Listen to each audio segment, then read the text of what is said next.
Hey everybody, it's Jason Blah here, and today I want to chat with you guys a little bit about pound for pound strength because it's one of those things that people bring up. They ask me questions about.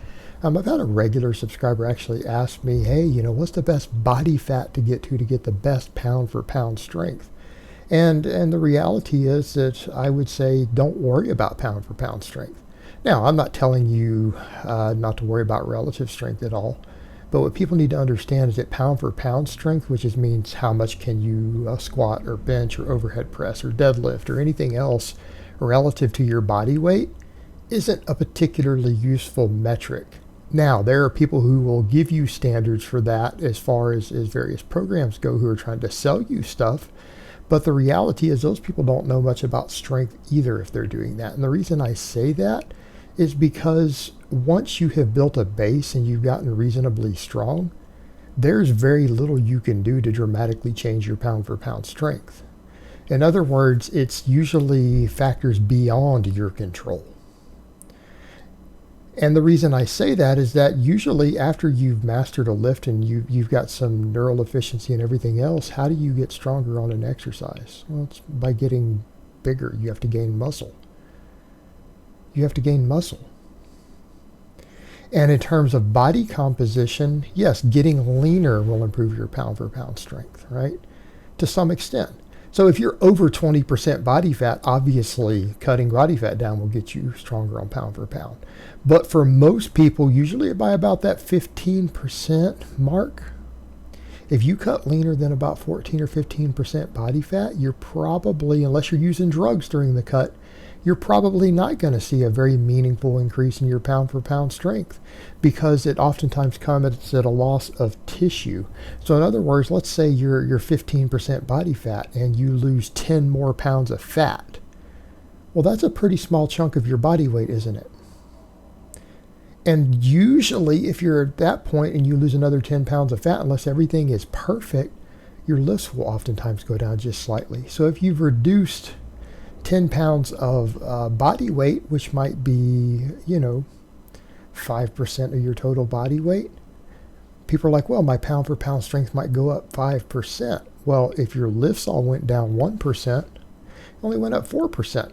Well, that's not a meaningful thing. So if you have, a 2.2 times body weight squat, it's going to go up to what? 2.25, 2.3? It's not going to be that significant. And losing 10 pounds of body fat with almost no muscle loss and very, very little strength loss once you're at a reasonably lean, healthy body fat is no small feat. That takes some work. So people are like, well, why does this matter? How is this going to help? How do I get a better pound for pound strength? Well, the most important factor is your height, right? Your height. And let's be honest here. This is reality, and this is what everyone knows in the strength world. This is what every strength conditioning coach, this is what every powerlifting coach knows. All these coaches in these different endeavors, we're all aware of this. Height is the most important factor for pound strength. And I'm not saying body fat doesn't matter.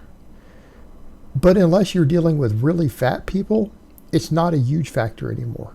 Men who are under 20% body fat, your body fat is not that big of a factor anymore in this. Now, it does matter, but it's not as big of a factor. It is nowhere near the same factor height is. People would say, why? Well, because at the end of the day, muscle mass equals more strength. Muscle has weight. We know that. Muscle mass for advanced lifters is going to be where the overwhelming majority of any strength gains that you make comes from. After you have finished out your noob gains, the overwhelming majority, at least 90% of any further strength that you gain, is going to come from muscle mass gains. Well, gaining muscle puts body weight on you, so it doesn't help you tremendously anymore with the pound for pound strength. So why do shorter people have an easier time of it? Well, it shouldn't be that hard to figure out. Number one, they move the weight a shorter distance. A 5'5" guy does not move the weight as far as a 6 foot tall guy does. A 6 foot tall guy usually has longer arms and longer legs than a guy who's 5'5". That means on a squat or a deadlift, he's probably moving the weight another 7 inches further. He's moving it another 7 inches. Wingspan, barring people with different ratios, tends to be slightly proportional to height. There's a formula for it. Fingertip to fingertip, which is your wingspan, which will affect how far you bench press. For most people, there's a pretty close deviation in terms of your height versus approximating your wingspan. And you're considered to have a longer than average wingspan if it's more than a few inches variation. So height is also heavily correlated with your bench strength because of arm length. So if you're moving the weight a longer distance, if you're moving a bench press 5 extra inches and you're squatting and deadlifting 7 extra inches, you have to be stronger to lift the exact same weight. So in other words, a guy at those two height differences, the guy who is 6 foot tall has to generate more force to deadlift 500 pounds than the guy who's 7 inches shorter than him does to lift 500 pounds. He has to actually be stronger to move the exact same weight. Well, if he has to be stronger, what does that mean? That means he probably needs a little bit more muscle mass. And I'm not saying he needs 20 pounds more muscle to deadlift that weight, but he's going to need a few pounds of additional muscle. He's going to have it in order to lift the same 500 pounds because he's moving it a longer distance. Well, here's the issue with that. The taller guy has to weigh more by default. The taller you are, the more your bones weigh. Not by a lot, but they do weigh more. The taller and bigger you are, the more your organs weigh. That includes your skin. The taller you are, the more body fat you have, even at the same body fat percentage. Right? Yeah? Because you're going to have to weigh more. So even if you look to be at the same level of leanness, you probably have another pound or two of body fat over the shorter guy. So not only do you have to have several pounds of organ and bone over the shorter guy, not only do you have to have like another 6 or 7 pounds of muscle over the guy, you're also going to have a hair more fat to stay at a healthy body fat. Before long, you start finding that you have to weigh 15 pounds more or 20 pounds more than the shorter guy to lift the exact same weight. And in some cases, it can be even more dramatic. In some cases, depending on how tall you are, you might need to be 30 pounds or 40 pounds heavier than the shorter guy to lift the exact same weight. You cannot beat him on pound for pound strength. You can't beat him. The short guy wins every single time on pound for pound strength unless he's a weak novice. Anybody who's 5 inches shorter than you will destroy you on pound for pound strength if they have trained long enough to be an advanced lifter and they're not fat. Right? That's the biggest thing you can do is to be shorter. So as soon as you start comparing pound for pound strength between guys who are different heights, you automatically bias against the taller guy. Taller guys tend to have better absolute strength.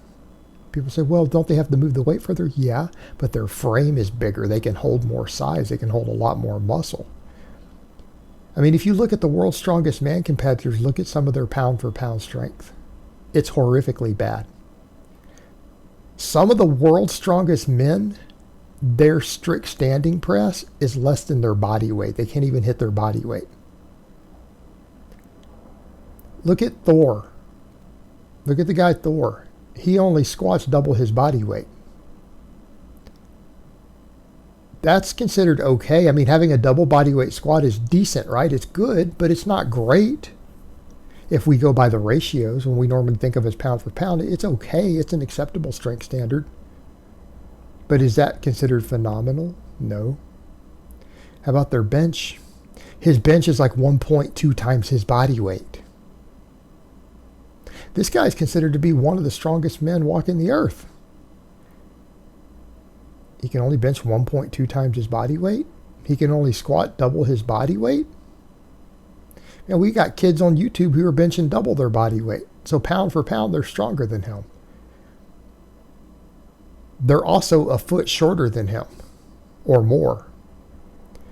You guys see what I'm saying? That's why you can't worry about pound for pound strength. That's the reason Wilks scores and things like that were developed for powerlifting. No one uses this stuff in strength sports. No one uses pound for pound. It's just a concept that really short guys came up with to feel better. And I'm not saying it's a bad thing. I'm not saying a person shouldn't strive to be as strong as they can within the context of their frame. But when you personally start comparing your pound for pound strength or two people's pound per pound strength who have a height disparity, it doesn't work. It doesn't work. It doesn't work at all, because you automatically are biased in favor of the shorter guy. That is probably the only time anyone on the internet ever biases in favor of the short guys when they look at pound for pound strength. That's basically what you're judging. You're saying, man, that guy's really short. That's what you're actually saying. All right, guys, but that's really all I have to say on that today. I hope it's been informative, and I will talk to you guys next time.